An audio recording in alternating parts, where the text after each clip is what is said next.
Yeah, for starters, I've worked with some senior people over the years. I've worked in 4 different startups. I'm the guy that comes in, the first product person that comes in, and they go, solve this problem, which is really stressful, but it's also really amazing. So it's actually really good to see a lot of future founders in there that are going through this process, because it could have helped my job out a hell of a lot.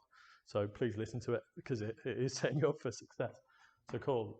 This probably contradicts what they've just put on the screen while I was out, but it's my new title, which I don't officially have to put on LinkedIn yet, but I thought it sounded a bit more fancy. But yeah, I'm Simon Berry.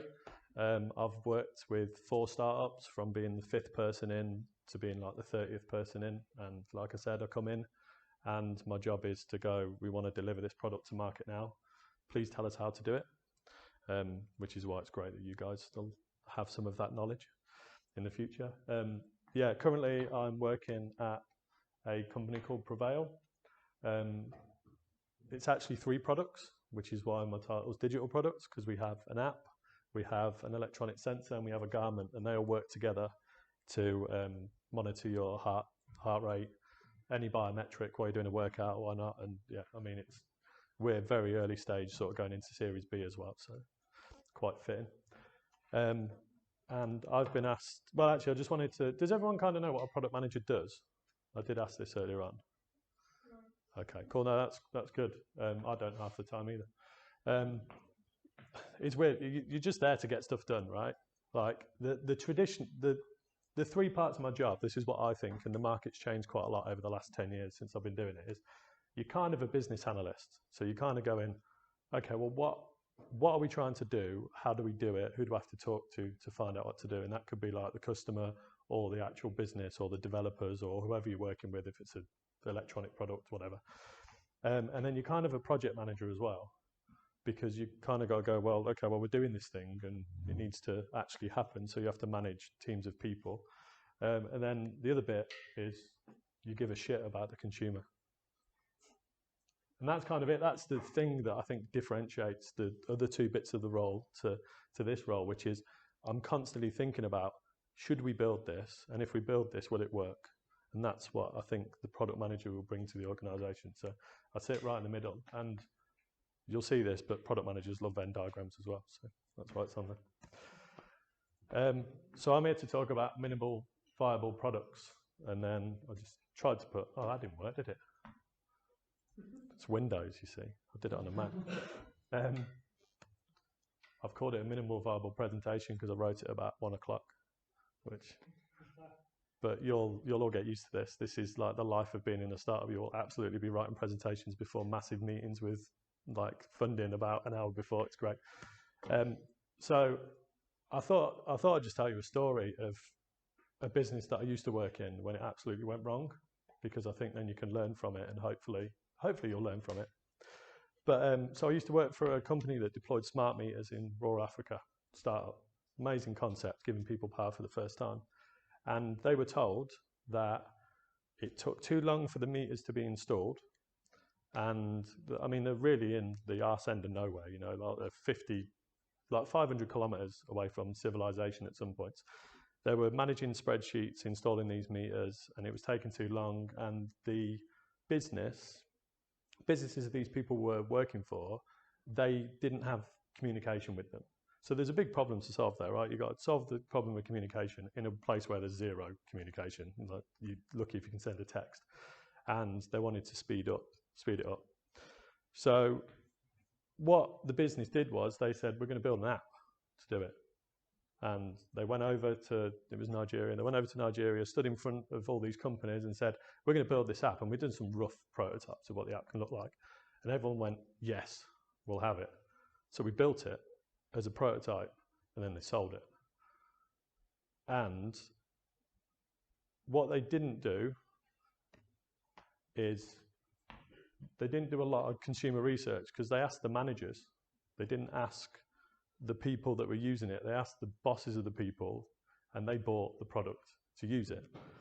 And what they didn't realize, or what we didn't realize as a business, is that the grids aren't powered on when they install the meters. So the app needed to know if the meter was turned on. So fundamentally, it just didn't work. The idea was there, it was great, but no one plugs electricity in live. which is a pretty big oversight from building a thing. But the idea, obviously, the idea is amazing. So that's kind of why one of the big reasons it went wrong. They asked the wrong people. So that's a big learning. Don't ask the wrong people. The team that they'd hired, which was a great team, said this may not work. It's not the right framework, and unfortunately, it didn't. Because when we had to go and build it again, it wasn't the right thing. So we had to start from scratch, which is a lot of time. As I said, it went from MVP to a launch product overnight because it was like, here's the prototype, brilliant, we'll start selling it. And then one of the biggest things I think was ego. And it's a hard thing because when you've got this vision, and I think everyone has it, when you've got this vision of this is my vision, I want to give it to someone, it's the best thing that I'm ever going to do, it's really hard to take a step back and say, is it what they want? Or is it what I think they want? And then it was to your point earlier on, which is a really good point, because everyone thinks, what am I going to give the user? What you need to really be doing is, what does the user get from my product that I'm trying to build? But I mean, it did. We fixed it, and it went out, and it got used. It worked out that some companies would plug the meters and power them up while they were live, which is insane. But big rubber gloves, I don't know what they were using. Cool. So that's one that went wrong, and stuff goes wrong. You fix it, it's fine. It's still a successful business. It's still going now, which is great. So how do you build a successful MVP? Does everyone know what MVP is? Minimum viable product, right? I wrote it there just to make sure. And it's just build something that people can use that they need to the point of solving a problem. So this is your MVP, and the way I actually like to think about it is made up of lots of MVFs. I don't know if you've heard this thing before. Anyone guess what MVF is? Yeah, because that's what you're building. The product is a product, but it actually has a lot of features to build, like to make that product.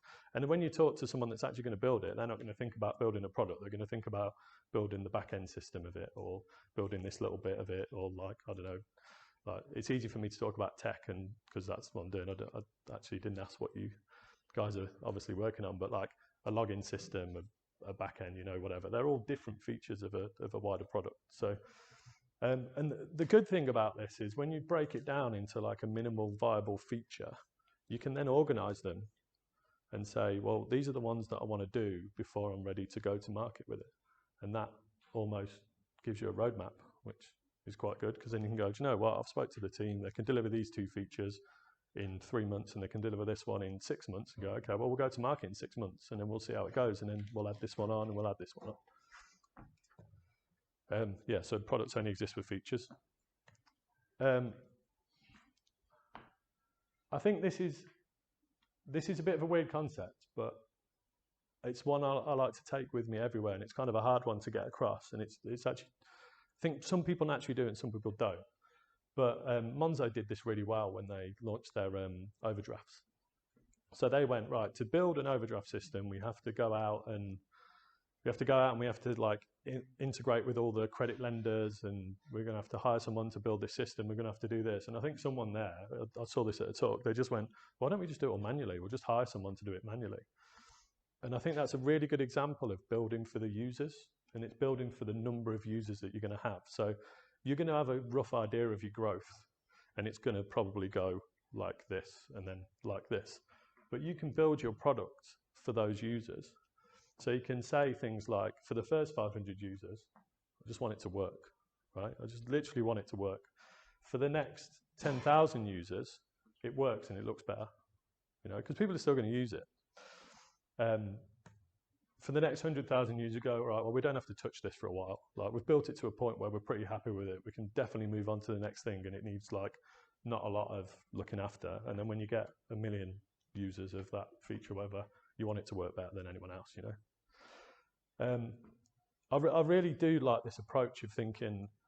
What it does, it helps you think about quality, because quality is actually subjective, and the quality from the CEO of the company is going to be high.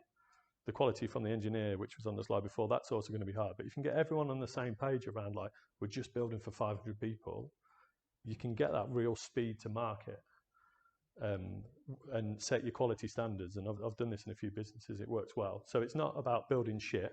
It's about building it well enough to go to market, and that it works it works somewhat. And actually, I put qualities in the eyes of the beholder. The beholder is your consumer. It's not you.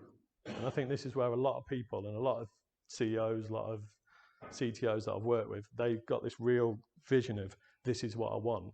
And actually what you want is really important, but is what you want going to stop you from getting it to market for a year, or can you put it in sort of tomorrow?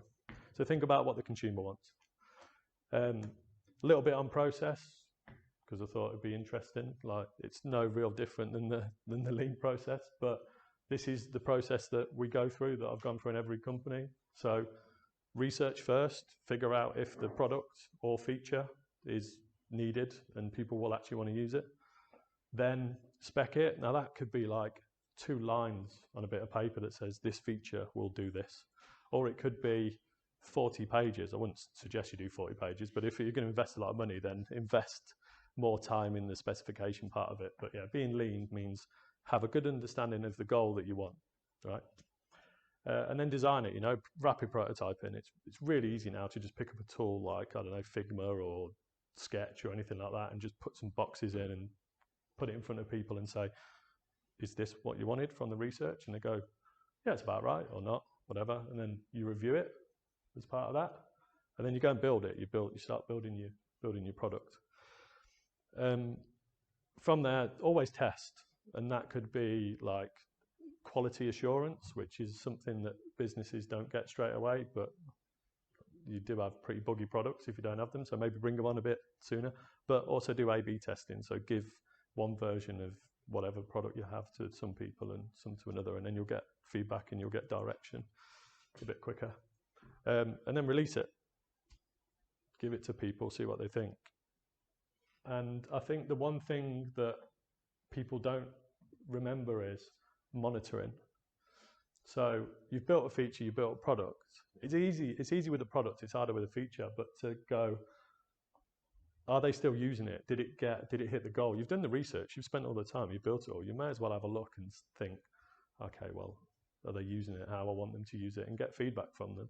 So the first thing I did when I joined the company Prevail, I just put a feedback form in the end of a workout, and people complain to me. It's great because I get that feedback and we can actually change it. But if you don't put the mechanism there, you don't think about it, you don't monitor, you can't make changes.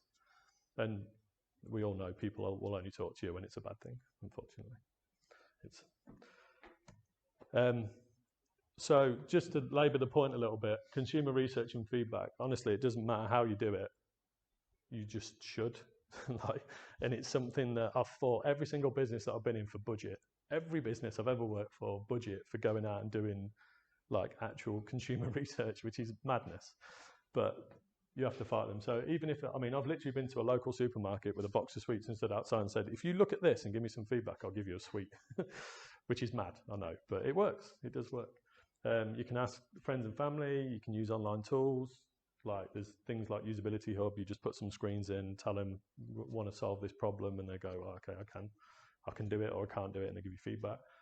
You can spend more money and pay for focus groups for like 10 grand for 6 people, and you can stand behind a glass window and see how they're interacting with the product. And you can also buy data, you can go to companies and say, I want to know what the market size is for this specific product that I'm working on. But just do some of it. In any way you can, do some of it. It's absolutely invaluable. That's pretty much it. I didn't want to make it too long.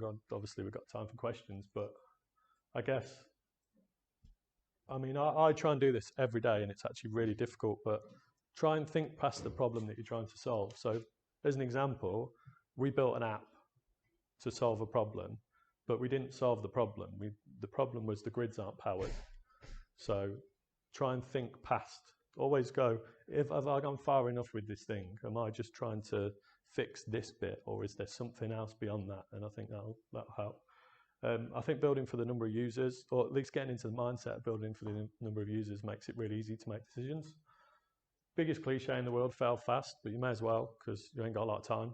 Like every single person that's working on your product going to market is it's money that's coming out of that VC pot, right? So you may as well just get the fails out of the way and build again. And the last one, which is really, really important, is hire hire the best people you can, of course, but absolutely give them autonomy. Don't micromanage them. You know, if you hire someone like me as a product manager and then tell me how to do my job, they're not going to stay there. You can do that with any other company. You hire a finance director, you hire anyone. Hire that person for the job that you do and let them do it, because you will not have time to do it. And so much of my time is spent waiting for sign off to do things, and I just don't do it. I just do things now. Like, come to the meeting, boss, tell me what to do. If you're not going to tell me, I'm just going to do it. And if you hire the right person, you can trust them and they'll absolutely fly with it. And really important in a startup as well is give them the time to think and do, not just the time to do it.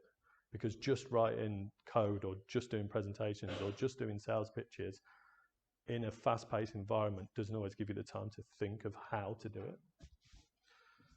And that's it. I've helped.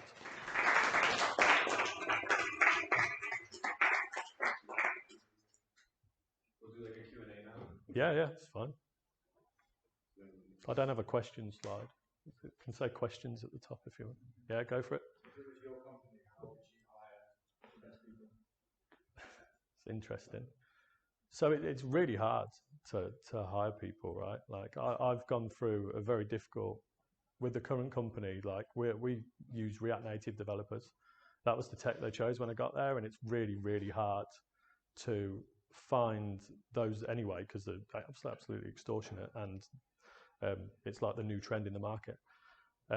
What we've done is bring people into the business and show them what we're doing and see how enthused they get about the business.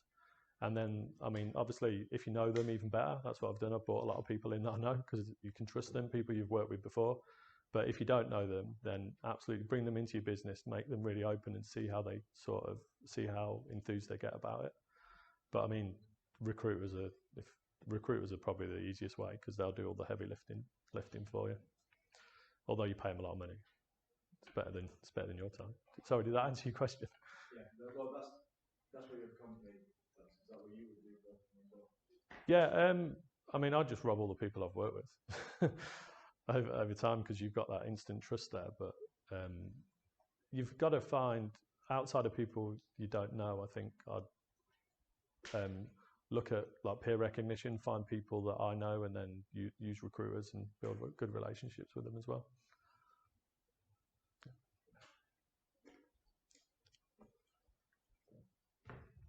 Anything else? I'll say, so as you've highlighted some of the biggest issues that most product managers have with startups. What has been like an issue that you've done in the past that you've realized, like maybe a more subtle one, easier to trip on? I think time, probably.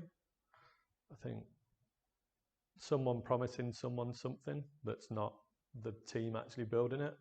It happens quite a lot, where just you're in a meeting and you go, yeah, we can do that. And then you start talking to the team and they go, we cannot do that. And then you're made to do it and you just build it.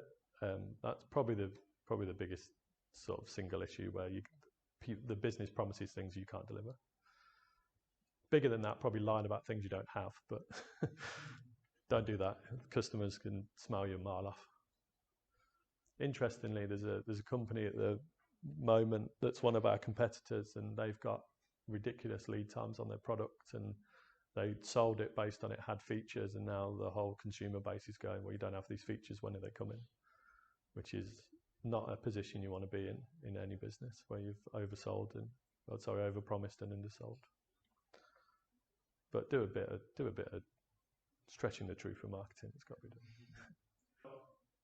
Love your Venn diagram, especially the one giving shit about the consumer, which sounds fine, but how do you give a shit about the consumer? It can be like this black box, can't it? No, you're right. So I think the first thing is you've got to find out who they are, and that's probably the hardest bit. So you find out who the consumer are, and then you've got to start talking to them. And me giving a shit is like looking at the feedback forms every day and reading through them. Even though we've got a customer experience manager, that's his job to do that. I will look at it and see what the real pain points are of like what they're doing, to the point where like this guy just started saying he uses the product to the extreme. He's amazing. He runs like 5,000 miles a year, 5,000 kilometers a year. Absolutely insane. like average of 13 kilometers a day. So he's like the best user, but breaks it all the time because he's like, if we can fix it for him, if we can get it to work for him, it's going to work forever. So he just started being quite negative with the feedback, and we refunded him the product. You can have it for free. Just test it for us because we're never going to get another tester like you. And he, even after that, he started to drift off a little bit. So he's coming up to our offices, and we're going to spend a day with him. And really, like, so I really put the product through the paces with him. So he does all this crazy stuff. He wears like all these straps that hold your phone, and he wears like sweatsuits. And product was never designed for this guy, but he absolutely, if we can get it to work for everything that he's doing, then we'll never have a problem ever again. So I guess it's that, just listening to them when they're talking and getting them involved in it. Yeah. Yep. You did say that it's very broken, but how do you actually make your consumer care enough about your product to give you good value? Because I think at the moment, at least I get so many feedback forms from uni, from different jobs and different products, but sometimes you just don't want to do it. How would you make people engage with your product or do it? As in from the start, as in? Yeah, what methods will you use to get feedback from your clients? Oh, okay, yeah. So I kind of said it before, like it's really hard to get positive feedback from people. Like the best way I've seen positive feedback is like a very simple form. Like there's a company called Hotjar. They're pretty good. You can embed things on websites, and I don't think you can do it in apps, but in a website, and it's just like a click here to give feedback. And then you can just, do you know, like if you've ever used the toilets, for want of a better thing, if you ever use the toilets in Piccadilly, there's just a button. Like that's the only way of getting positive feedback. Then you get the extreme positive feedback, which is someone will go onto your social media page because they're so happy with the product, they'll shout about it. That happens like so rare, like it's so rare, and then they're normally like a super fan, which is good. But the other way is just make it available to give you them the feedback, because when it's negative, they want a voice to be able to do it. Or they'll just go on Twitter, which is worse, right? So within our app, we have a business version of WhatsApp. You can call us. You can fill in a form through, like, it's a product called Zendesk.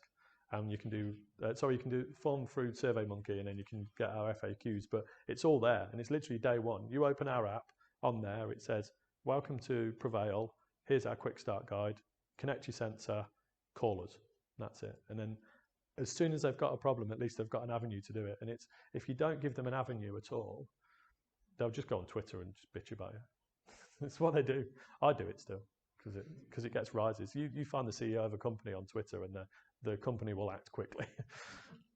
So, yeah. I think it was more a question of like incentive, especially Oh, at okay. the early stage when you don't have the product ready, right? Okay. Incentivize someone to go and give you that. Okay, yeah. So I mean, we go get some sweets and do it like that. But yeah, things like Usability Hub, there's loads of them. You can just pay for it, and it's not expensive.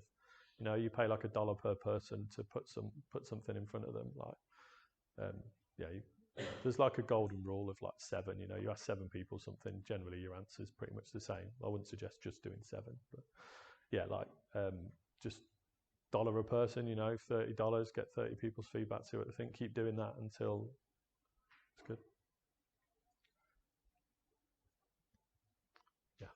How do you recognize outliers in your feedback data? Like maybe a certain feature or a certain part of your product's only affecting one person or like a tiny subset of people.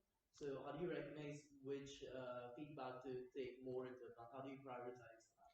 Yeah, so you have to kind of build it all up and then look at it, and we kind of use that for like bug prioritization. So it's who's shouting the loudest about this kind of thing. But yeah, like we're still pretty young, but in previous businesses, we'd have systems that would go through and log everything, and then you can look at it, and it will alert you based on like if this feature dropped below a certain amount of usage, or this one was reporting like, I don't know, 400 errors or 500 errors or something like that. There is good tools out there. Like Hotjar is quite a good tool. You need to monitor it, but you can see like you can literally record people on websites going through journeys. It takes a lot of manual looking after. You have to kind of look through it, but give it a glance, 30 minutes a week, and it'll probably give you a good idea. But yeah, until you've got like a massive system that can automate some of this stuff, it is pretty difficult. But just look at it. Like, yeah, you kind of see you will start seeing trends in stuff, and use the people internally as well. Like we've got our processes, we build it, we give it to quality assurance, and then it goes into the internal business, so they use it. It's a bit different with our product because you can obviously use it. Like everyone can go and do a workout if they want to do a workout. I know it's harder with a smart meter, obviously, but yeah, use it first if you can before the users do it. And the one thing that I did when I worked at the smart metering company, I hooked up my monitors and my laptop charging from the meters. So if there was an outage, I was in an outage, and then you feel the pain of the user.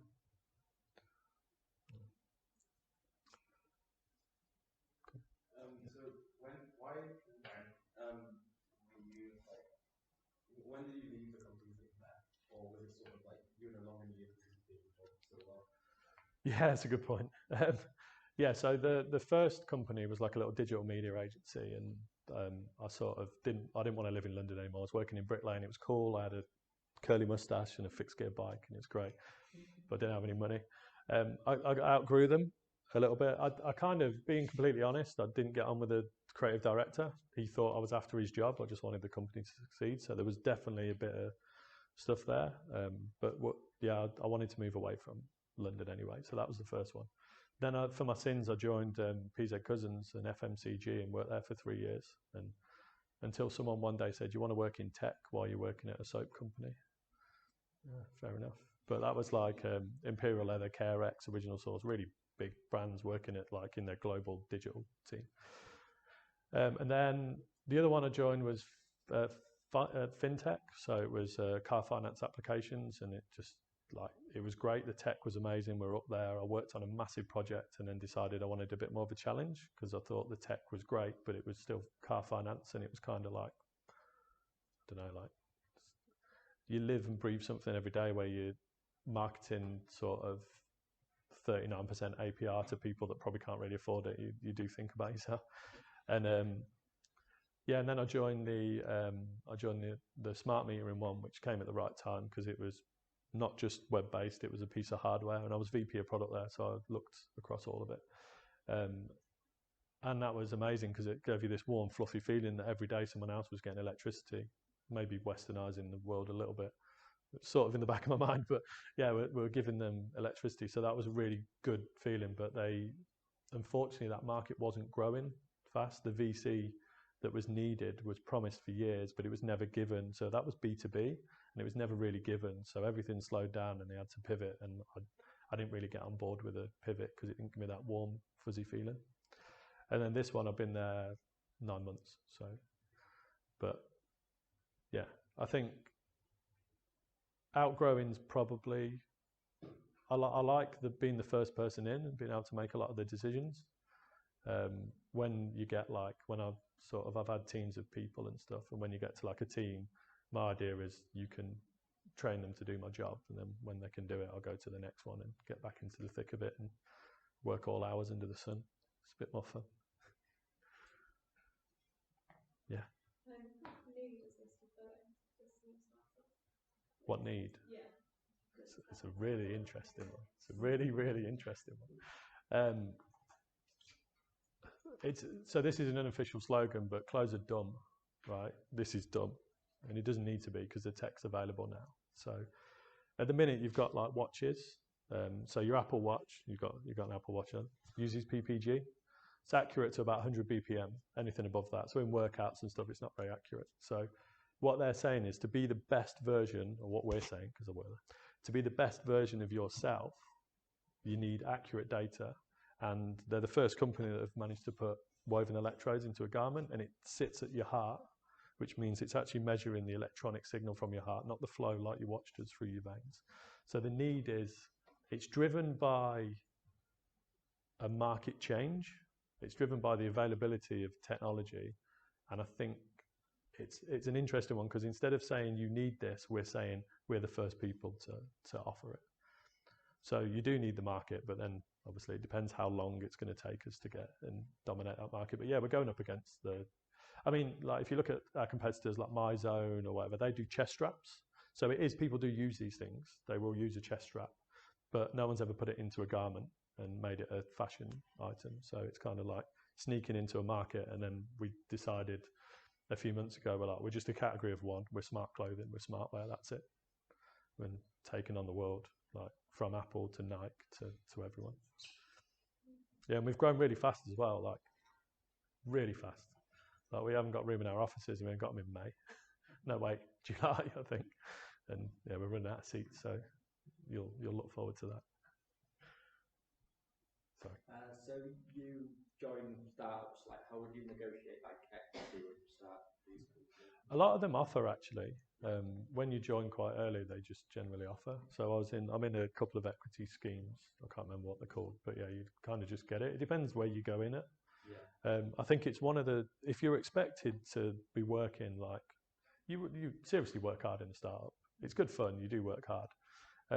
You should, and then the pay's not always always great. Like it's pretty good normally. It's better. I think it's better than sitting in a company and trying to grow. Like it's definitely, you can jump around more. So reasonable good pay, but yeah, normally they just offer. Yeah. So yeah, you wouldn't join a company like based on like you're going to get this much equity, but we're not going to pay you for this amount of time, or would you make that decision deciding on the company? I mean, for me personally, probably not, because I haven't got enough savings to live off. But I think people would. Yeah. Like I generally think if someone found the right thing and they had money in the bank to do it, that absolutely they would. Yeah. Yeah. And it's definitely something I would consider if I wasn't trying to buy a house. Yeah, sorry.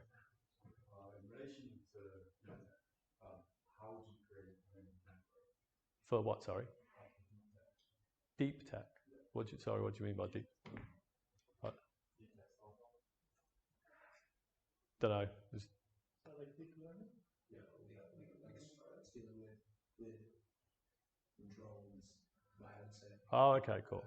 Graphene. So it's not that you can like take a little box. Yeah, it's not like an actual physical piece of, sorry, it's just not a terminology that I guess partner with manufacturers, like when we built the smart meters, we didn't just try and build everything in-house. So if you want to build a drone, for example, then partner with someone that's got the capabilities, like to build it, manufacture it, assemble it. I'd say always go local because it's easier to control it, and then do the bare bones of it. Don't worry about cost, because you're not going to break even in your first few years, right? I don't know what you guys teach, but it's probably like 5 years, right, to break even minimum. So, and this is where like over time, you're right, your lifetime value has to go up and your cost of acquisition has to come down. But that doesn't mean that you could have 500 customers and it costs you £1 million. That doesn't matter in day one, does it? As long as the demand's going. So yeah, spend money on it, partner with companies that already know kind of what they're doing, and try, and if you can, I'd say get it local, because then like you can actually go out to the places and see what's going on and be involved. What's your advantage on the likes of Nike? Because we've been trying to do tech and fashion for a bit. There's obviously been some disruptions as well. What's our advantage versus Nike? I think agility, because Nike are never going to assemble all of the people that want to do this. Maybe it's the right or wrong thing, I'm not sure to say, but when you work for a big company, which I have, the drive just isn't there as much. So Nike could create an environment and go, right, you guys are on this, go ahead and do it.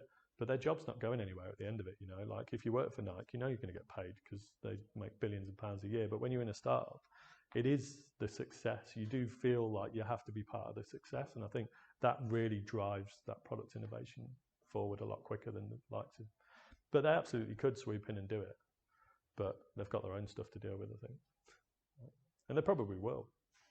But there is there's a lot to be said around like first mover advantage. That's not it. Like being the first in the market. Yeah. Oh, sorry. Oh yeah, so that for the Prevail stuff.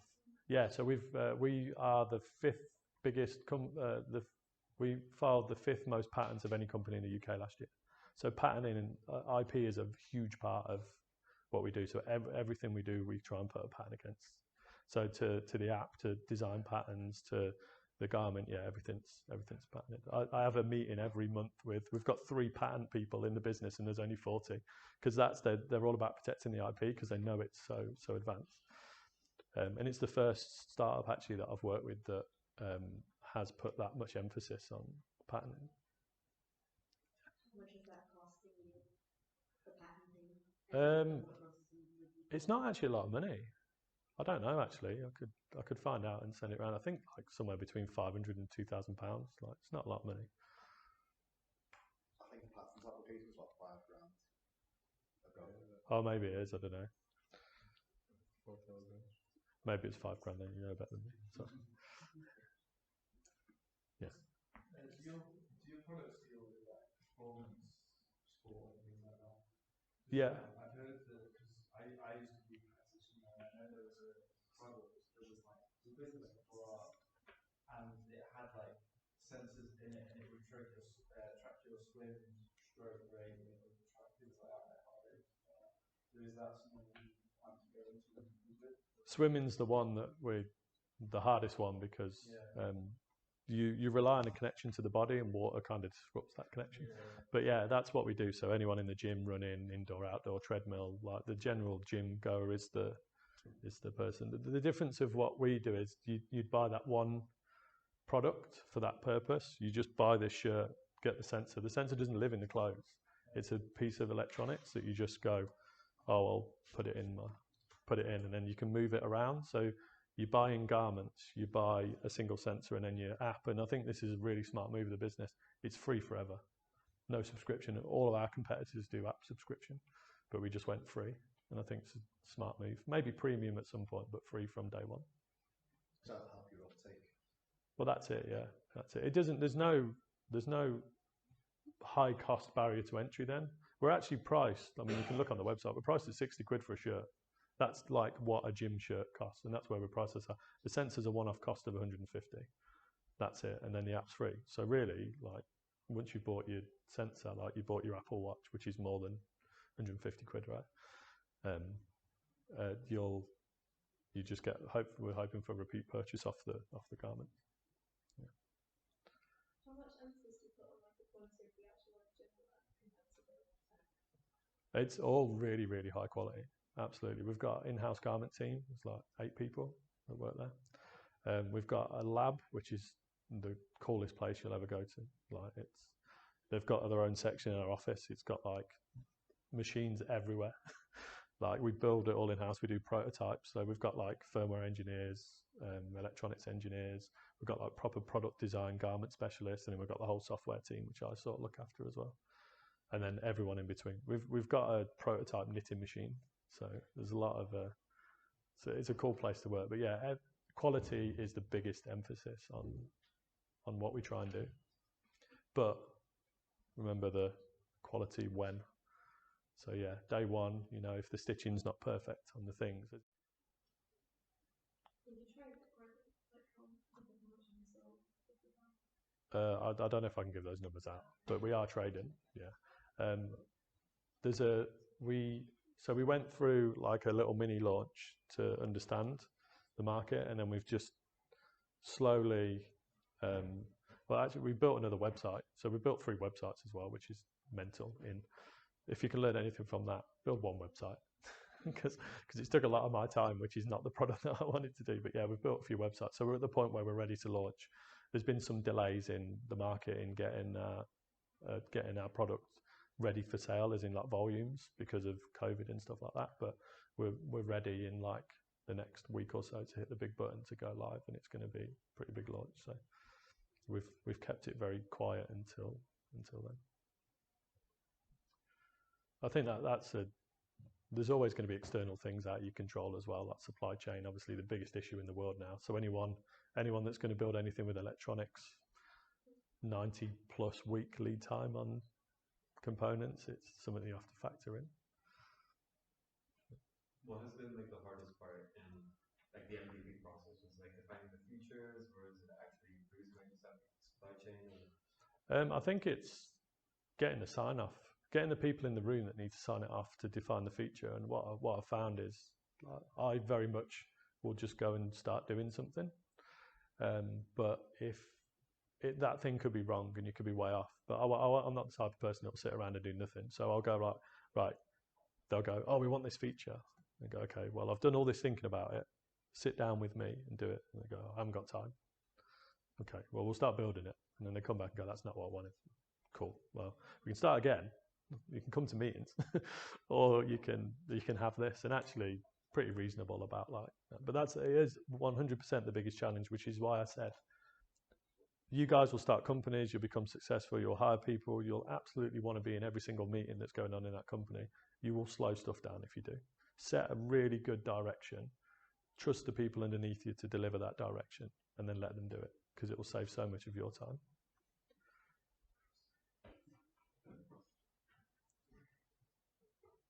Maybe just a last question, if no one else has a question. There's obviously that big push for getting customer feedback, and obviously we're also all about that customer feedback part. But then there's like them contrasting view of, if I ask my customers what they want, that's yours. So like where do you sit on this spectrum? It's a hard one. I was thinking about your question before, saying how do you find out if 40% of your customer will leave you? As a startup, how do you ask that question, right? Will you leave us? And they go, there's something wrong with the product. I'm going to leave. They're going to go under. I don't know. I've got a very good UX person that would probably tell you how to do it. It's hard, isn't it? Because you can't, if you ask someone something, you're directly influencing their answer. I think you'll know though, there was a bit about gut feel, but you can kind of see, if you look at your social media is a massive thing now, right? If there's a bit of rumblings around social media and you can see that people are sharing stuff or talking about it, then you probably know that you're getting towards that good place.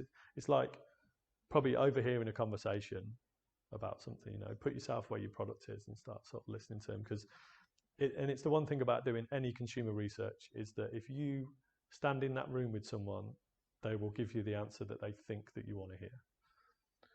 So that's why all the list of things, do each one of them and you'll get a different answer to the one. But yeah, so it's a really hard question to answer that I've not mastered yet. But we're talking about human psychology, which is very difficult, isn't it? Cool. I hope it helped.